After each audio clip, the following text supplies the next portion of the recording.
Hello, my friends. I hope you're all doing well. Welcome to another Mermaid Mystic Tarot video. So it's the new moon in Gemini, so I thought we'd have a quick little peek at Gemini in the tarot. So if that interests you, grab a pen and paper, grab a cup of whatever, and we'll just dive right in. So we're going to look at Gemini's card in the major arcana and then the cards in which it is present in the minor arcana. So in the major arcana, every card is associated with a different astrological sign or planet. And Gemini is associated with the Lovers. Very nice. Now, I find with the Lovers, this card doesn't often show up for me in my readings for other people as romantic relationships. I usually find when I read for others, it's the Two of Cups that shows up for like romance. And that's not to say for other people that you won't have the Lovers represent romance. But the Lovers is talking about such big themes about the relationship we have with ourselves in the universe that I usually find as a major arcana. It's just like a bigger picture about self-love and communication with ourself in the universe than it is about simply a relationship. And relationships are very important parts of our lives and very powerful teachers.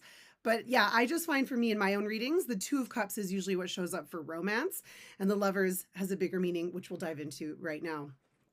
So in the Lovers, this is one of the things that I find the most interesting about the Lovers and really shifts the meaning. So what we see here is we have this angel, right? So we got this angel on high, and we see the figure of Eve is looking up, right?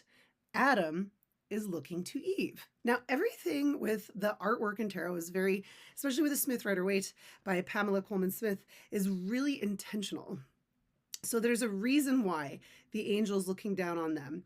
Eve is looking towards the angel, and Adam is looking towards Eve. So what we could see this as is this is like our higher self, or like your spirit guides, the universe, your soul, but the more right celestial, this is an angel, part of ourselves where we receive divine guidance from the universe, from the great web of life. Eve could then represent our intuitive, receptive part of ourselves, the part of ourselves that receives insight, that receives dreams, the part of ourselves that is open and receptive. Okay. Then the Adam figure could be the part of ourselves that's like logic, point A and point B. I see this thing, I'm going to do this thing. It's action, it's more linear.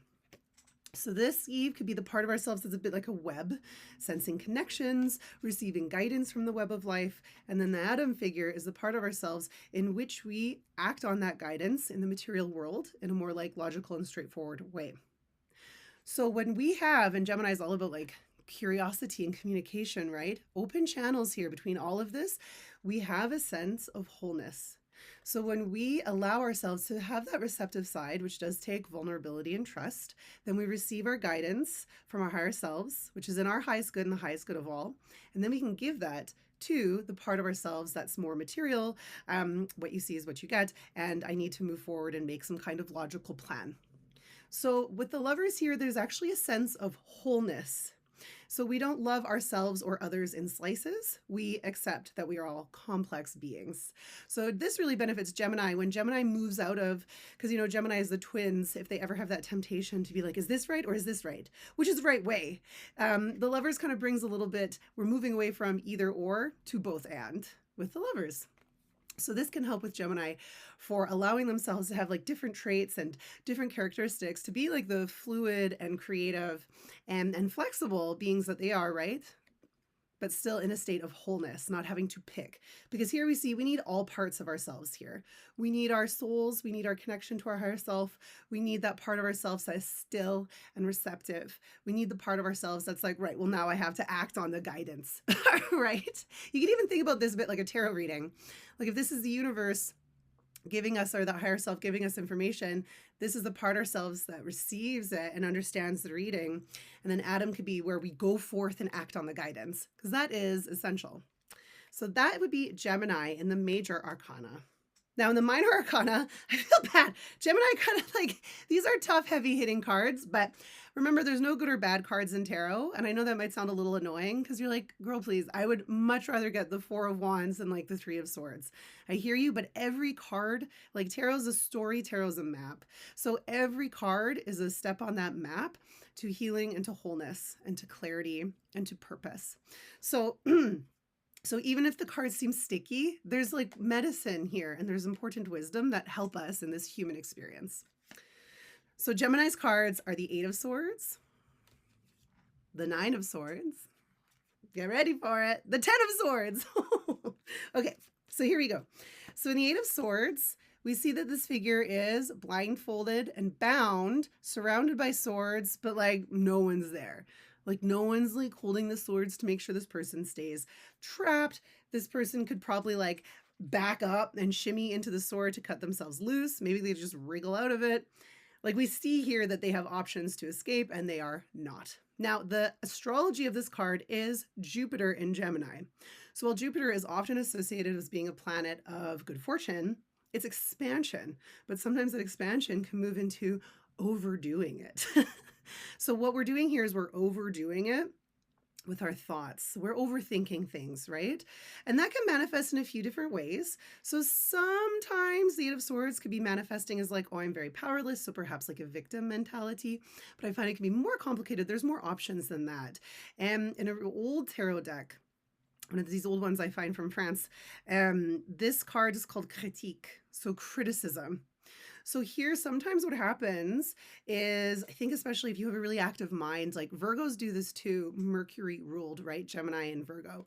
And they're really good at looking for all the potential things that could go wrong in a plan, right? So you're like, well, I'd love to do this, but what if the visa doesn't go through? Or what if I have to work 2 jobs and I don't have enough time? Or what if people don't like it? Or what if people say mean things about me on the internet? Blah, blah, blah, right?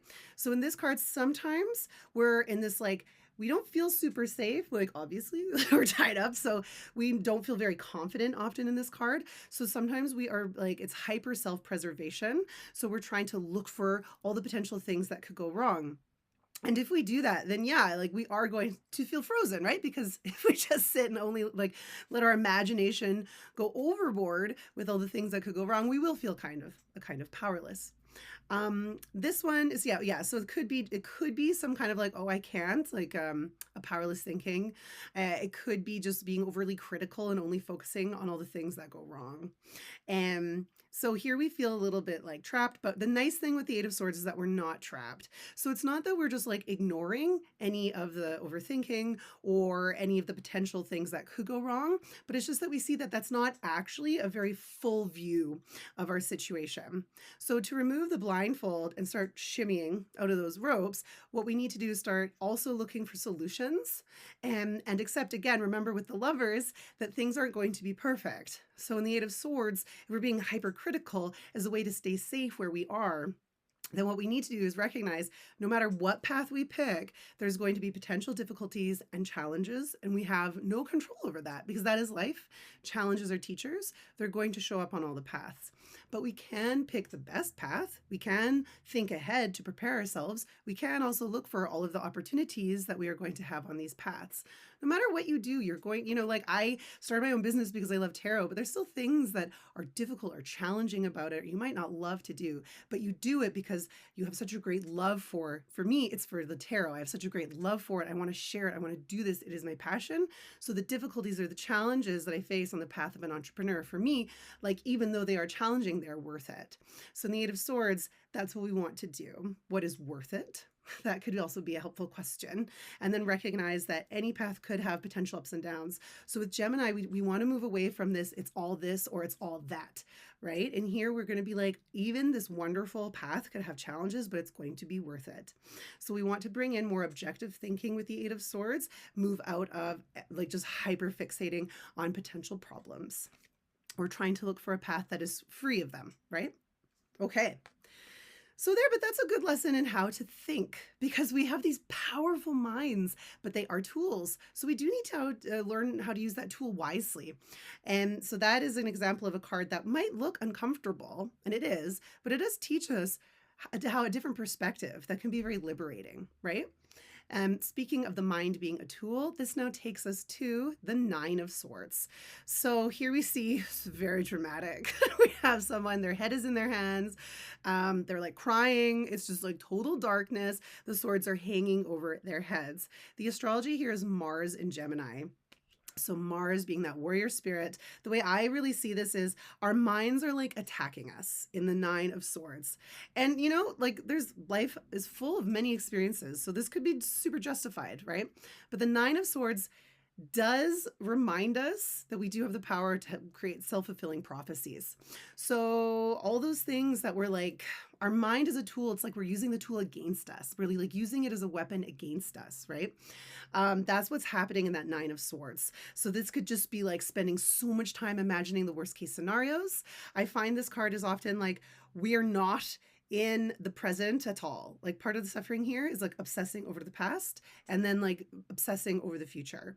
So this card, like it can be very hard to get to those places. Like we could be having really intense reactions to something. It depends. This card can show up for like super really stressful events or when we really just are overthinking so much that we're like keeping ourselves up at night. So this could be a suggestion, to seek help, right? Of course, if you want to see like a counselor, a therapist, someone who can help you learn how to use your mind as a helpful tool instead of a weapon against yourself. And just remember that understanding that we do those things is not the same as blaming ourselves for the suffering that we're going through. If we can remove this notion of blame and kind of just understand that we are humans who are constantly learning, we can just get more depth and have more tools and know how to show up in this life to have the best experience possible. So this is, again, we're not blaming ourselves for the stress. We're just understanding that our mind at this point is being used as a weapon against us. And we want to learn how to get out of our heads and how to use our minds in a way that is helpful. Because our minds are very incredible as well, right? And last but not least, we have the Ten of Swords. So sticky. But you know what? It's okay. The Ten of Swords, I actually sometimes see this as like a relief. Like whatever it is, she done. The astrology of this card is the sun in Gemini. So when we have the sun, we've got clarity. So we can see things more clearly. The light is shining on it. We also run the risk sometimes with the sun of a little bit of too much like ego. So here we can see where perhaps our ego has led to places that had some bittersweet endings. However, these are endings that need to happen. We see here this figure is like stabbed in the bag, like no subtlety here. So this is where we can see how our thoughts had betrayed ourselves. I don't know if you can ever think back to a period in your life in which you were viewing a situation from a place of wounding and looking now where you are now, from along you've gone so far, you can be like, I can't believe I thought that. Oh my God. Like if you actually start to take a few steps back and you look back on those moments, you can be like, wow, I was not seeing that correctly. There's times we are not seeing things correctly. That's great because once we know that we're not seeing them correctly, we know that there is a different way to see them that has more accuracy and truth that is of the highest good of all. So in the Ten of Swords, we're getting the clarity of where our thoughts were working against us, our perceptions were working against us, or our beliefs about ourselves had led us into situations in which we felt very betrayed, right? And we've all been there. I remember pulling this card for myself after leaving a not very good work environment, just treated very poorly. I'm not going to bang on about it, but I know I can see how I sort of had a hand in creating that situation subconsciously. Because for me, I just had this fear that like I wasn't good enough, and so I felt like I had to super show up and be like so available and just be like the bestest of the workers. And I can just see how kind of a lack of boundaries there created the situation and where I think my boss definitely like relied on me too much, expected too much, and didn't have enough respect for me. It's not my fault. It's still that person has their own responsibility for how poorly they treated me. But I can look back and learn, be like, well, I can see how I didn't put up enough boundaries. I didn't stand up for myself enough. I can see how a little bit of a lack of experience and confidence like was a part of that. So I remember pulling this card when I left that job and I sat back and I was like, okay, good to know. I didn't blame myself. I just recognized this was a moment of learning and that I was going to show up very differently from now on in the future. And I'm really glad this card addressed those issues because it helps me tremendously in everything I did professionally moving forward. So as uncomfortable as that situation was, instead of blaming myself, just learning, I gained more tools to move ahead. And this really brings us to the last thing we'll discuss in this card. This figure's hand, as you can see, what are they doing there? this. Where else do we see this? The Hierophant. What does this mean? It's a blessing. Ooh, what's up? Now see, it's those little things in the cards.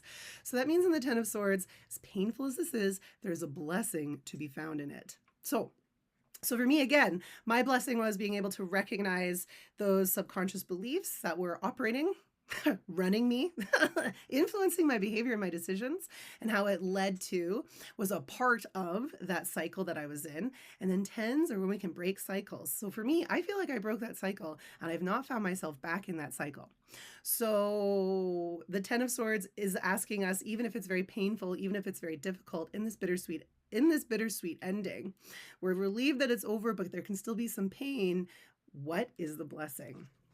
And I know sometimes people get annoyed on the internet, but like, don't listen to too many people. I'm on the internet right now.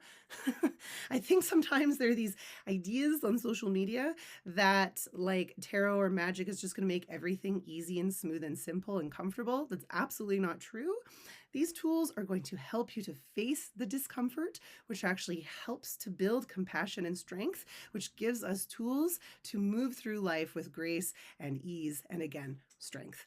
So we're not ever avoiding lessons or avoiding uncomfortable truths on these paths. We are gaining the tools, the perspective, and the compassion about ourselves and life so that we can move forward with life, like I said, with grace, with tools.